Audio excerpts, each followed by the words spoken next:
Today, we are deconstructing a story you probably think you know inside and out, Beauty and the Beast. But what if it's about more than just a prince becoming a monster? What if it's really a story about two people, both trapped, who have to completely transform the way they see the world to find freedom? Let's get into it. Okay, so it all kicks off with this curse. But listen closely to the words. The punishment isn't for something the prince did, but for what he couldn't see. The curse is basically a mirror, right? It makes his internal ugliness his external reality. This one sentence sets the entire stage for everything that follows. And that idea of contrast is everything here. It defines our two main characters. On the surface, you couldn't find two people who are more different. But as we're about to see, they're both trapped in their own kind of prison. So first up, you've got the prince. This guy has everything you can see. The castle, the looks, the status. But on the inside, there's just nothing. He's cruel, he's arrogant, and so the curse just makes his outside finally match his inside. It turns him into the monster he's kind of always been. And then you have Belle, who is his total opposite. The village literally labels her by her appearance. They call her Beauty.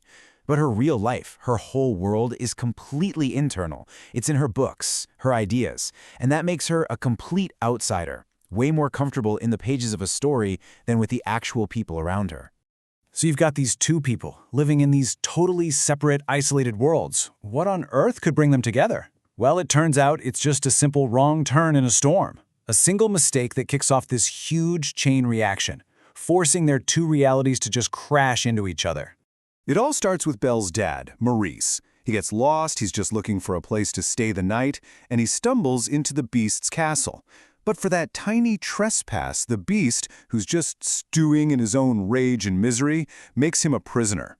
And right here, this is the first huge turning point in the story. Belle finds her father locked up, and without even thinking about it, she offers herself in his place. It's this incredible act of self-sacrifice, trading her freedom for his. And that moment right there is when everything really changes. So now they're stuck together. One is a prisoner, one is a captor. But the real question is, how do they ever move beyond those labels? This is the part of the story where we shift from a physical curse to a much deeper, emotional kind of transformation. You know, this gets to the absolute heart of the whole thing. It's easy to say, oh, look past appearances, but this story forces both of them to actually do it. Belle has to somehow see past this terrifying, monstrous creature, and the Beast has to look past his own rage and see a person who's actually worth connecting with. And their connection doesn't just happen out of nowhere. It's built step by step, and it all starts with the library. For the very first time, the Beast does something genuinely kind, something for her. He connects with her through the thing she loves most. That one gift opens the door for everything else. The talking, the laughing, the little moments where they finally start to see the real person underneath. This quote just perfectly captures what's happening inside both of them. I mean, think about it. Belle and the Beast both felt more at home in stories than with actual people. For them, love was something you read about. But now, it's becoming real. It's moving off the page and into their actual lives. Okay, so they're starting to connect. But is it real? Is it true love? Well, the story puts it to the ultimate test.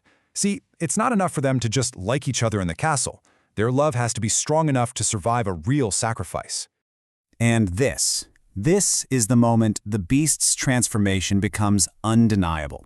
Remember that selfish prince from the beginning? Now he puts Belle's happiness ahead of his own survival.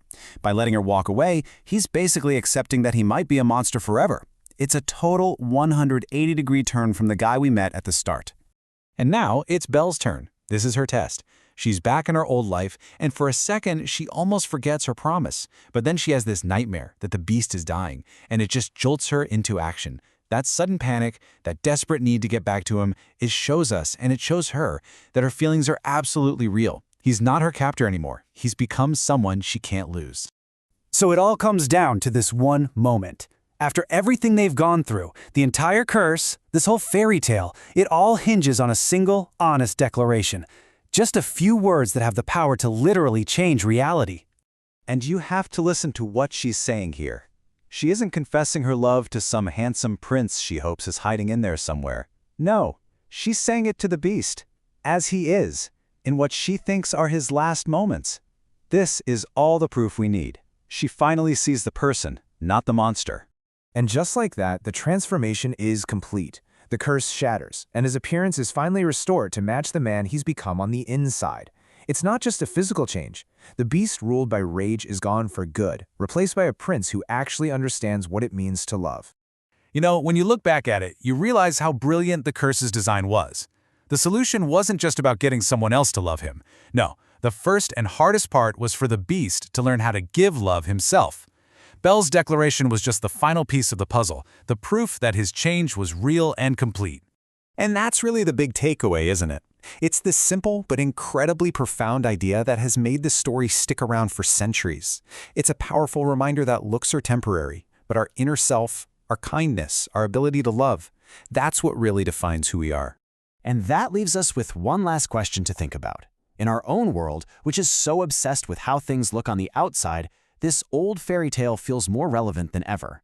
It really challenges us to ask ourselves, what does it truly take to see the beauty within, not just in other people, but in ourselves too?